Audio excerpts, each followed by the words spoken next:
Hey, good morning, seventh graders. Mr. Anderson here. It is Friday. Whoop whoop. Uh, NFL this weekend, first opening day. Go Broncos. Today we're going to move on. Last class we were talking about the challenges to slavery, both legally and violently. The legal challenges we learned were the Dred Scott decision, as well as the election of 1858 in the Illinois Senate race, where we first get Abraham Lincoln on the scene.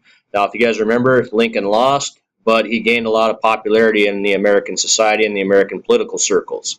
And we learned about John Brown and his raid on Harper's Ferry to arm the slaves and lead them in a rebellion, which ultimately ended in his trial and execution. So today, we're getting to that culmination point where everything just falls apart in our country, and we're going to get secession and war. Okay, so our key questions today. Question one: how did the election of 1860 lead to the breakup of the Union? Now, generally, when you see like election of 1860, election of 1848, things like that, those are presidential elections we're going to be talking about. Question two: why did the Southern states leave the Union, and what did they call their new country? Okay, because if you remember from vocab what it means to leave the Union, Southern states are going to leave and they're going to create their own country. Question three: how did the Civil War start, and where did it happen? And then question four, that's it. Not bad. 3 questions on this one, so easy day for you guys. All right, so to get started, we're going to basically talk about the election of 1860. All right, these are your candidates. If you can see by the political cartoon here, it says the national game, 3 outs and 1 run. So you had 4 different candidates. Maybe you guys might recognize this guy from your caricatures. There's Stephen Douglas there, Abraham Lincoln there. This is for the all the marbles here, though. This is for the President of the United States. You're also going to have 2 other candidates.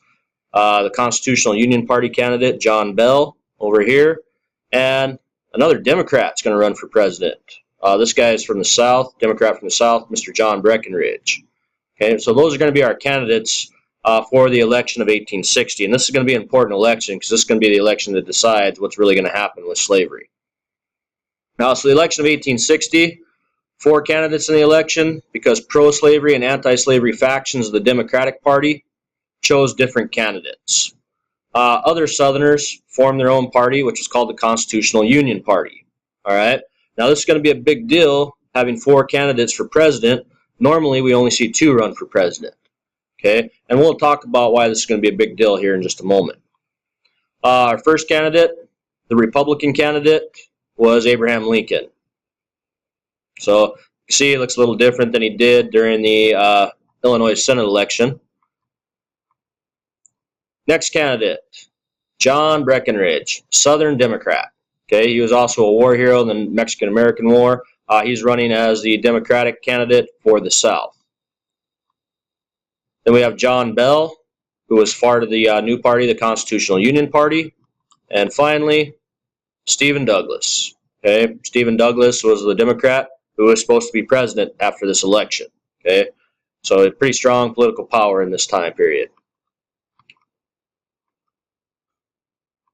So, the Northern Democrat was Stephen Douglas. Basically, ran for the president on the idea of popular sovereignty. Now, we've all learned about popular sovereignty. Everybody knows this is the focal point of any of his campaigns. Southern Democrat. The candidate was John Breckinridge. And basically, his whole idea was that of John C. Calhoun's, as well as the Supreme Court in the Dred Scott decision, that neither Congress or territories could prevent people from taking their property into a territory. So basically, sums up, he's basically going to be, I'm a president, if I get elected, slavery is going to be everywhere. We have the Constitutional Union candidate, who is John Bell. And he's an interesting guy, because even though he's from the South, he was from those middle southern states. Okay, we're going to talk about those, the border states. And he's going to take really no position on slavery. And then we have, of course, the Republican candidate, Abraham Lincoln. And Abraham Lincoln's view is going to be that, which was the same view that he had in the Senate election of 1858. Okay, so he declared opposition to the legal existence of slavery in any territory. All right, so once again, Lincoln was fine with slavery in the South. The Republican Party's whole goal was not to allow slavery to expand out into the Western territories. So, the Democrats were divided because they had two candidates. Because they had two candidates, they split their votes. And Lincoln won a clear majority of the vote. He won 180 out of 303 electoral votes. Now, the electoral votes are an important thing because that's how we actually elect our president. We'll talk some more about that in class. But basically, as a whole, we vote for President of the United States. Once we vote for them, then representatives for us actually vote for the president and decide who the president's going to be. That's what the electoral vote is, and that's what the electoral college is. And we'll explain it more. Lincoln received 40% of the popular vote. Sorry about that, got interrupted. Lincoln received 40% of the popular vote. So that means 40% of the citizens in the country voted for Abraham Lincoln. Stephen Douglas was second with 30% of the popular vote, but he only won one state. Okay, so that's an important thing there.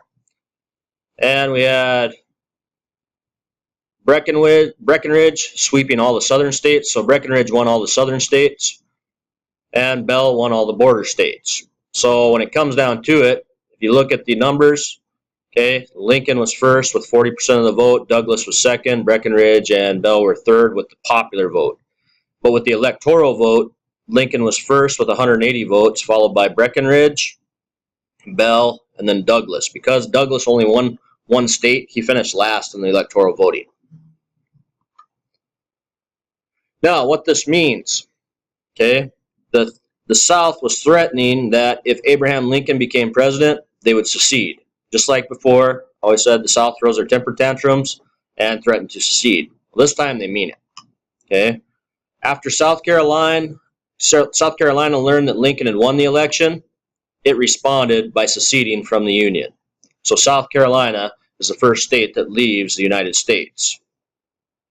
Some Southern leaders were opposed to secession. Okay, so not everybody in the South wanted to secede, didn't think it was going to be good for our country or good for them. Those Southern leaders, we had Tennessee Senator Andrew Johnson, who is going to become Lincoln's vice president in his second term. And then we have Texas Governor Sam Houston. So basically, a guy that formed Houston, really father of Texas, as some people call him. Okay. The first state to secede is South Carolina. And then they named their new country the Confederate States of America. Now, Lincoln doesn't want any of this to happen, so he sends a message to the seceding states. And what he says is, you know what, I don't mean you guys any harm. I don't want to interfere with slavery where it's already at. You guys have slavery in the South, that's fine. We'll keep it there. I just don't want it spreading out in the states. That's the message that he sends to the southern states. The seceding states responded to Lincoln's message with rejection.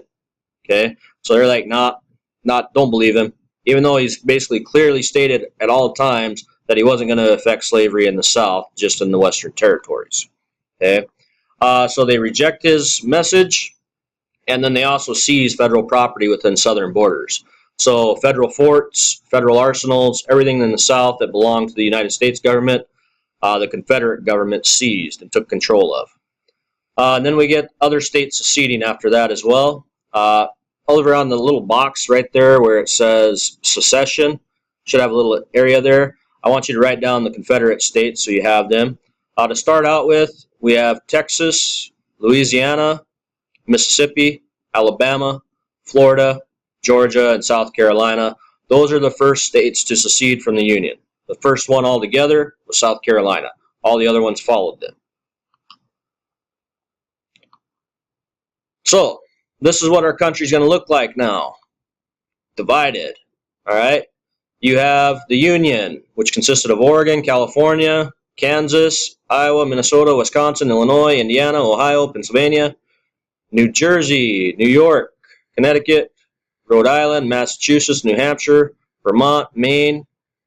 Then you have your border states. The border states were in between the North and the South. You had Delaware, Maryland, what's going to be called West Virginia. It's actually Virginia, so Virginia wasn't really a border state, but once Virginia decides they're going to secede, this part of Virginia didn't want to secede, so they formed their own state. We have Kentucky and Missouri. So those are your border states: Missouri, Kentucky, West Virginia, Maryland, and Delaware. Maryland is going to be an extremely important border state because guess what's located in Maryland in its own area? Washington, D.C. So the nation's capital is actually in what's considered the South. Southern states that secede. You got South Carolina, number 1, Georgia, Florida, Alabama, Mississippi, Louisiana, and Texas. Those were the first sets to succeed. And then they were followed in the May of the next year, or May of that same year, by Arkansas, Tennessee, North Carolina, and Virginia. Okay, so those are your Confederate states after the war starts. Finally, we get Fort Sumter. Okay, this is Fort Sumter. It's an island fort right outside of, I believe, Charleston. Okay, that's Fort Sumter when the Confederates opened fire, and that's Fort Sumter after. So Fort Sumter, Lincoln declared that the United States would hold all its property in the South. This included its forts. On the day of his inauguration, so the day Lincoln actually became president, he was notified that Fort Sumter in Charleston, South Carolina, was low on supplies and that the Confederates were demanding their surrender. So Lincoln had a plan to deal with this siege. Okay, he was going to send a supply ship to the fort with no guns. That way the South would not think he was attacking them. Lincoln left the decision to start shooting to the Confederates. Okay, Lincoln didn't want to start the war, but he was willing to let the Confederates start the war if they wanted one. Confederate President Jefferson Davis made a fateful decision, and South Carolina's response to Lincoln plans is they fired on Fort Sumter. Okay, so they attacked Fort Sumter, so they attacked the United States, they captured the fort, and they started the Civil War. Basically April 14th, 1861. There's those days in April again. They get pretty close together. Once this happened, Virginia, North Carolina, Tennessee, and Arkansas all joined the Confederacy. So now we are at a Civil War.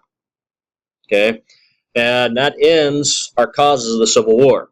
So when we come to class tomorrow, we'll work on the causes. You guys will study up. You'll take a formative, which is about 6 questions over the causes of the Civil War, and then we'll also do a review, and you guys will take an actual test here in a couple classes over the Civil War. So if you have any questions, definitely shoot me an email or ask them in class. You guys have a good weekend, and thanks for watching.